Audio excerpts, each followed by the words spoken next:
nyo. Ako ang inyong lingkod, Joey Falcon, maghahatid ng mga balita sa oras na ito. Sa ulo ng ating mga balita, Miriam Defensor Santiago tatakbo rin daw po sa pagkapangulo. Senador Alan Cayetano umaasang magbabago ang isip ni Duterte. Balita alas 4.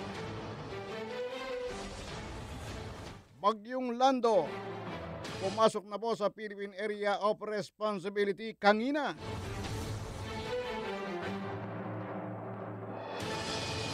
PIR rumalma sa Yossi Report.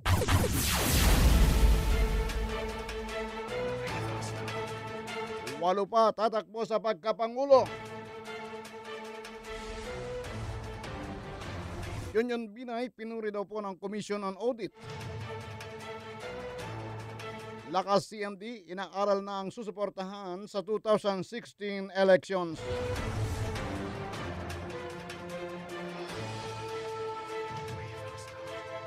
Leni Robredo, gagamitin daw po ang BP Post para labanan ang kagutuman at kahirapan.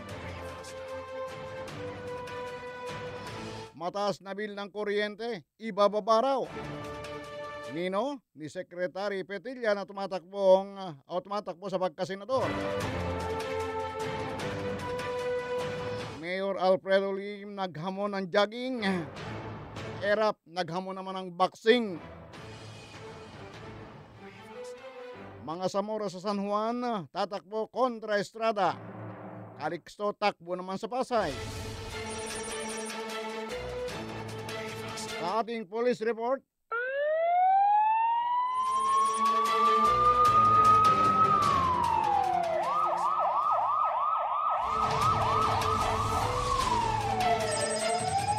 parak na nanutok ng baril, nagpapahanap pa ng shabu, tinutugis hanggang ngayon. 10 anyos, patay sa kuryente. Red alert sa Zamboanga, Bugay po ngayon dahil sa kaso ng pag-ambush sa dating sa isang mayor at ganun din sa pagpapalaya pa sa isang kinidnap na alkalde. 2 estudyante nalunod sa ilog. Balita alas 4. Bago sa ating buod ng mga balita, mayroon tayong tatanggaping pag-uulat mula kay Nestor Cagitla. Balita alas 4. Nestor? Wala pa. Nagsasayos pa siya ng kanyang pwesto. Kinumpirma po ni Senador Miriam Defensor Santiago na tatakbo siya sa pagkapangulo sa darating na 2016 elections. Ayon kay Santiago, maghahain siya ng kanyang Certificate of Candidacy ngayong linggo. Hindi lang sinabi ang takdang oras at takdang araw ng kanyang pagpapile ng COC. Ginawa ni Santiago ang pahayag matapos ang isang book signing kahapon sa Makati City. Bagamat at hindi pinangalanan, sinabi ni Santiago na mayroon na siyang running mate. Ayon kay Santiago, kung magiging pangulo siya ng bansa, kahit papano ay gaganda ang estado ng Pilipinas sa hinaharap. Sa naturang book signing event, marami ang nakakita na nakasuot ng mga t-shirt na may nakalagay na hashtag Miriam 2016 ang ilan sa mga taga-suporta nito. Nauna nang napaulat na si Senador Bongbong Marcos ang magiging vice-presidente ni Santiago. Tatakbo umano si Santiago sa ilalim ng kanyang People's Reform Party, ang partidong itinayo niya noong tumakbo siyang presidente ng bansa noong 1992 at 1998.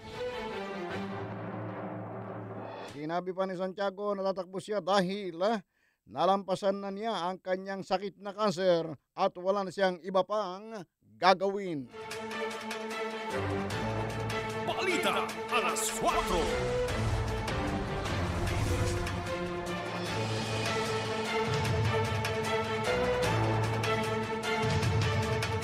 Samantala kahit tiyak na ang kanyang pagtakbo bilang Vice Presidente sa 2016, hindi pa muna maghahangin ang kanyang Certificate of Candidacy si Senador Alan Peter Cayetano.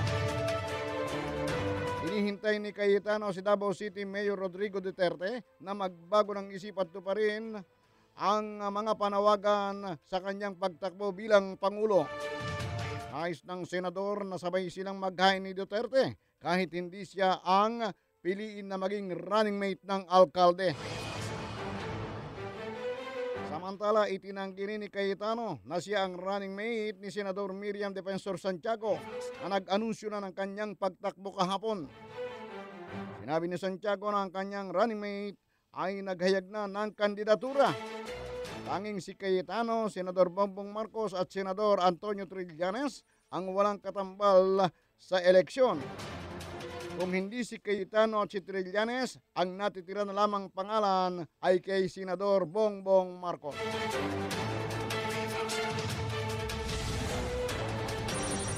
Balita alas 4. Bueno, tatanggapin na po natin ang ulat ni Nestor Cagitla mula sa lungsod ng Maynila. Nestor?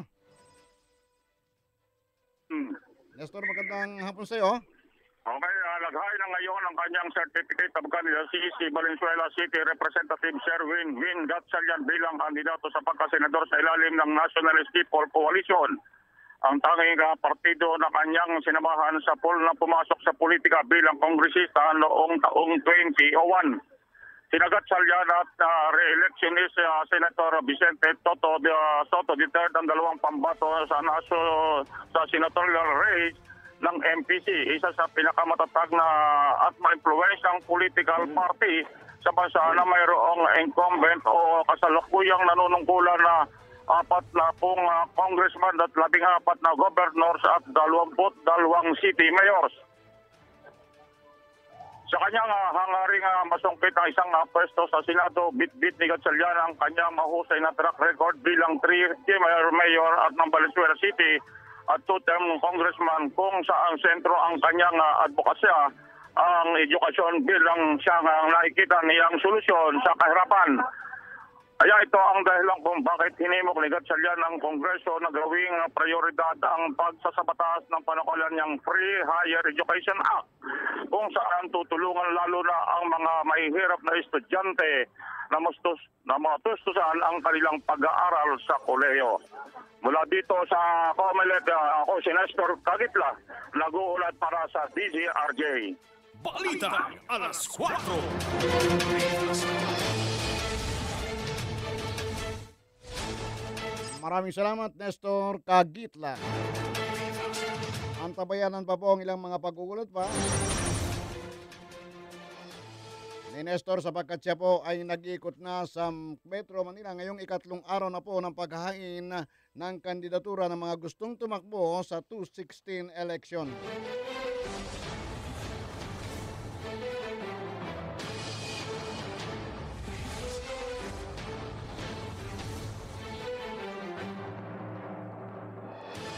Samantala, wala umanong problema kay Senador Bongbong Marcos kahit pa sino ang manalong presidente ng bansa. Inamin ng senador na malamang na darating din ang mga pagkakataong maaaring magkaiba ang posisyon niya at ng bagong presidente sa mga polisiya o programa ng gobyerno. Pero ayon kay Marcos, kung ang pag-uusapan ay working relationship, sigurado daw siya na kaya niyang makatrabaho kahit na sino pa ang maging pangulo. Sinabi ito ni Marcos matapos mag-file ng kanyang Certificate of Candidacy kahapon. Bilang bahagi daw po ng Executive Department, dapat lamang na tumulong ang Vice Presidente sa anumang o sa sinumang uupong bagong pangulo ng bansa, ayon kay Marcos. Pero sinabi pa ni Marcos na siyempre kung Vice Presidente ka, pwede ka rin magpahayag ng iyong opinyon para madala ang anumang programa sa direksyon na sa palagay mo ay tama. Sa kanyang formal na deklarasyon ng kanyang pagsabak sa eleksyon sa 2016 upang tumakbong Vice Presidente noong nakaraang Sabado, sinabi ng senador na ang pangunahing layunin niya ay ibalik ang pagkakaisa ng mga Pilipino. Ayon pa kay Marcos, okay lang na magtagisan ng mga politiko hanggang sa araw ng eleksyon. Pero pagkatapos ng eleksyon, hindi na dapat lumawag ito at dapat umanong isa-isang tabi para atupagin naman ang ating national interest. Hindi para sa partido, hindi para kanino man, kundi para sa kapakanan ng bayang Pilipinas. Balita alas 4.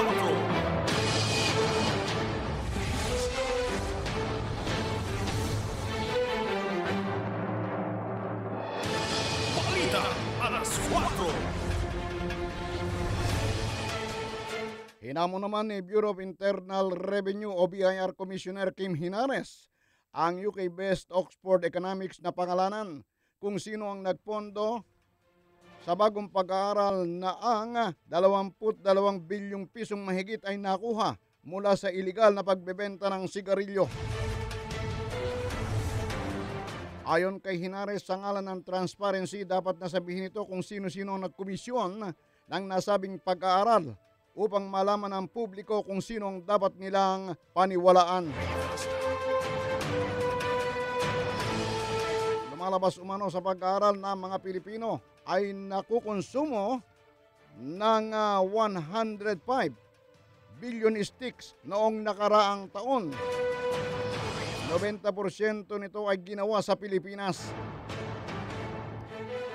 Sa isang panayam kay Hinares, sinabi nito na base sa pag-aaral ng Oxford Economics, 19% o 20 bilyon ng kada taong nakukonsumong sigarilyo ay mula sa illegal na pagtitinda at tanging 86 na bilyong sticks lamang ng sigarilyo ang legal na naibebenta. Subalit sa katulad na pag-aaral din umano sa World Bank o ng World Bank, lumalabas na 5% lamang ng consumption ay mula sa illegal trade dahil sa wala itong tax stamp sa merkado. Sa ilalim ng Revenue Regulation number 7-2014, lahat ng pakete ng sigarilyong lokal o imported man ay dapat na may nakalagay na revenue stamp upang maitupad ang sin tax law. Sino man daw nalalabag dito ay makukulong ng halagang 8 taon o ng hanggang 8 taon at magbabayad ng multa na nagkakahalaga ng 50,000 piso. Tiniyak naman ni Hinares na ginagawa na ng kagawaran ng paraan upang malabanan ang iligal na aktibidad sa sigarilyo.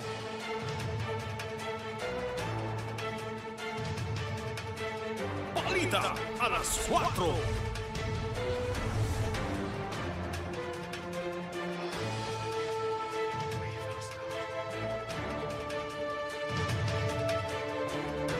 Samantala, 8 pang aspirante sa pagkapangulo sa 2016 election ang naghain ng kani-kanilang Certificate of Candidacy kahapon sa COMELEC. Nadagdag sa listahan sina Marita Arilla, Cornelio Sadsad Jr., Alfredo Tindugan, Bertrand Wistanley, Romeo Jan Igonya, Virgilio Yeban, Benjamin Rivera at Juanito Luna. Sa ikalawang araw ng paghain ng COC kahapon, kauna-unang naghain ng COC ang isang nagpakilalang dating magsasaka at isang security guard na kapwa taga Quezon City. Isang magsasaka si Alfredo Tindugan ng Holy Spirit Quezon City at ang kanyang running mate ay si Angelito Baluga, 54, na ipinanganak sa Cagayan Valley. Ngunit naninirahan na ngayon sa Quezon City Divine Government ang nais nilang manaig sa bansa. Ipinagmalaki naman ang volunteer missionary na si Romeo Jan Igonya alias Lucifer na siya ang chosen one. At pinili raw siya ni Jesucristo para maging Pangulo ng Pilipinas. Ang munduan niya ay hindi maliligtas kung wala ang Panginoon. Absolute Monarchy naman ang campaign slogan ng nagpakilalang si Marita Arilla. Pangako nito na kapag nahalal na Pangulo, ay alisin nila ang legislasyon dahil ang mandato lamang daw na dapat ipatupad sa bansa ay ang mula sa Panginoon. Balitang alas 4. Oras po natin, alas 4:21. This time check's brought to you by V-Fresh. Kapayapaan, karunungan, kasipagan, sigaw ng bayan. V-Fresh. Mabuting balita mula sa SSS. Para sa mga good standing members, pwede nang mag-extra savings. May SSS Peso Fund na. Mabuting pagkakataon ito na magkaroon ng ipong mas may pakinabang. Sa SSS Peso Fund, extra savings mo, safe na safe. Extra savings mo, kumikita. Extra savings mo, maaasahan sa kinabukasan. Makipag-ugnayan na sa SSS. Alamin ang SSS Peso Fund. Samantalahin ang mabuting pagkakataong mag-extra savings. Mag-SSS Peso Fund na. Ito ang DZRJ 810. 8 Troy Media Broadcasting Network. Ang himpilan ng bawat Pilipino. Balita alas 4.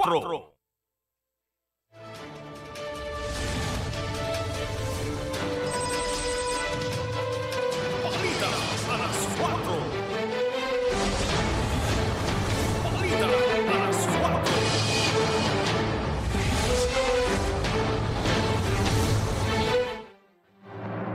Sa pagpapatuloy po ng ating mga balita, pinapurihan naman ng Commission on Audit ang mga natamong tagumpay ng pamahalang lungsod ng Makati sa ilalim ng administrasyon ni Mayor Junjun Binay noong 2014. Ipinahayag ng State Auditor ng Makati ay nakatanggap ng isang Blue Certification Award mula sa Ombudsman dahil sa mahusay na pagtalima sa pamamantayang pagninegosyo na pabor sa mga negosyante laban sa fixing. Sinabi pa ng COA na kabilang sa malalaking nagawa ng pamahalang lungsod ang controversial na Makati Science High School. Sa taunang audit report na ipinilabas kamakailan, sinabi ng mga state auditor na 11 departments o offices ng lokalidad ang naisyuhan ng ISO certification dahil sa patuloy na pagsisikap at paghahatid nito ng mga kalidad na serbisyo. Pinagkalooban din nila ang lungsod ng Platinum Awardee na ISO 73120 on Sustainable Development of Communities mula sa World Council on City Data na sumusukat sa mga nagagawa ng isang lungsod sa larangan ng sosyal, ekonomiya at kalikasan. Nakatanggap din po ang Makati ng Most Competitive City Award sa 2014 Cities and Municipalities Index mula sa National Competitiveness Council na binubuo ng Department of Trade and Industry at ng pribadong sektor sa pagkipagtulungan ng United States Agency at International Development. Bukod pa ito sa E-Readiness Leadership Award na ipinagkaloob sa Makati ng DILG, DOST at DTI dahil sa inisyatiba ng lungsod sa pagsasanib ng impormasyon at communication technology para mapabilis ang pagbibigay ng serbisyo sa publiko. Sa ganitong paraan, mapapahusay din ang pagkolekta ng buwis at isulong ang transparency sa sistema at operasyon nito. Inireport din ng COA na pinondohan ng Makati ang 70 proyektong infrastruktura na nagkakahalaga ng mahigit 4 na bilyong piso. Lumilitaw sa record na 53% o 75 na mahigit ang natapos na kinabibilangan ng mga gusaling pampaaralang pampubliko, pambayang gusali, pasilidad palakasan at sentrong pangkalusugan.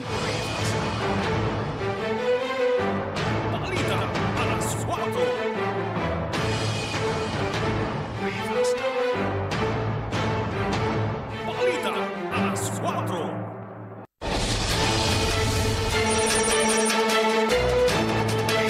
Samantala, pinag-aaralan pa ng lakas CMD kung sino ang susuportahang Pangulo at pangalawang Pangulo ng bansa sa 2016.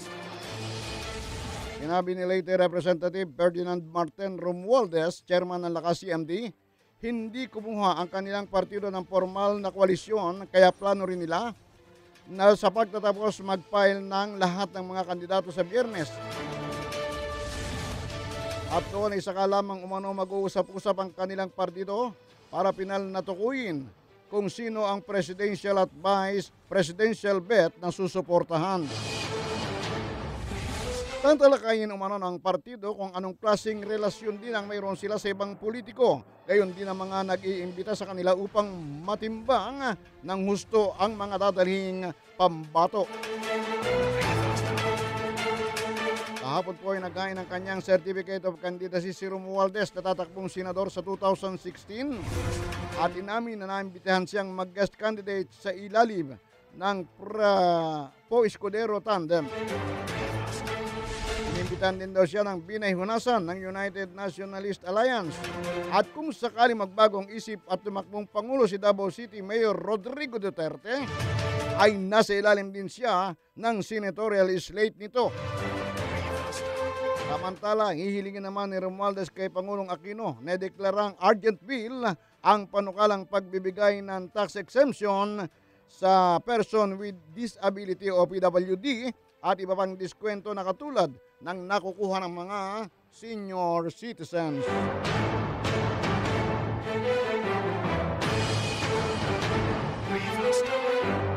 Alas 4:27. Tuloy-tuloy po tayo sa ating mga balita. Balitang alas 4.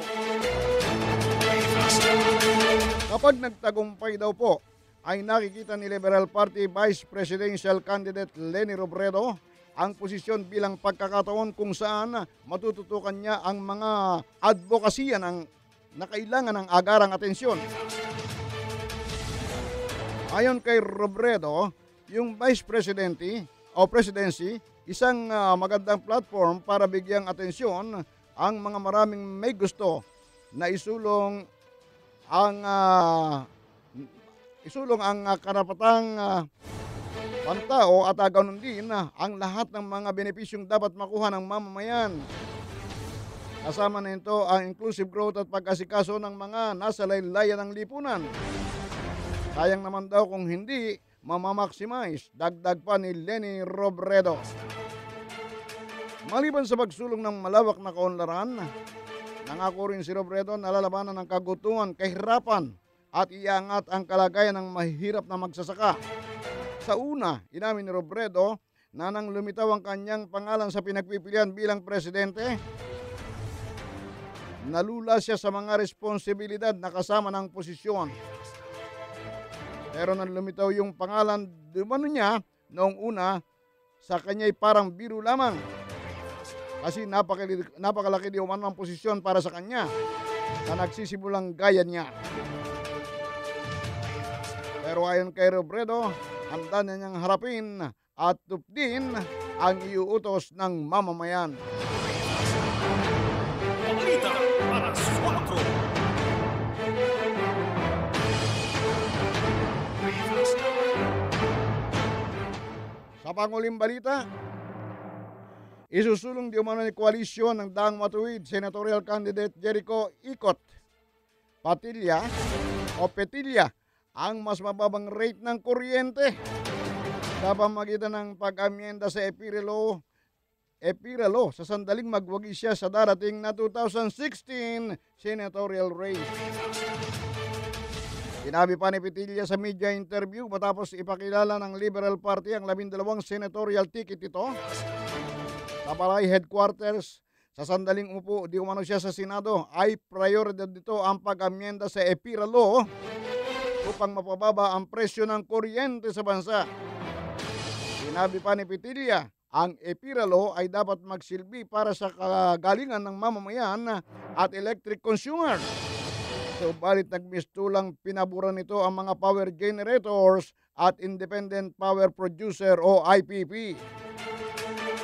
Anya, ang mga magagandang probisyon sa EPIRA Law ay dapat manatili. Subalit ang mga probisyon na kontra mamamayan at pabor sa mga IPP ay dapat alisin at palitan para mapababa ang presyo ng kuryente sa bansa.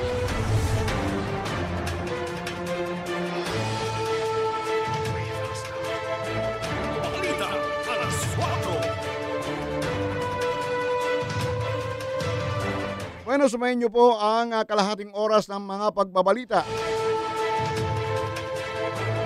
Sa pangalan ni Tolich Loriano, ako po ang inyong naging tagapagbalita sa loob ng kalahating oras. Sa hapong ito, Joey Falcon. At iwan po sa inyo ng isang magandang hapon at antabayan ninyo ang susunod ko pang palatuntunan, 8 Derecho. Mga pinakahuling kaganapan sa maghapon, mga nagbabagang impormasyon, alamin, pangungunahan ng inyong tagapaghatid balita, Tolits Laurenio. Balita, alas 4, ihahatid ni Tolits Laurenio, Lunes hanggang Biyernes.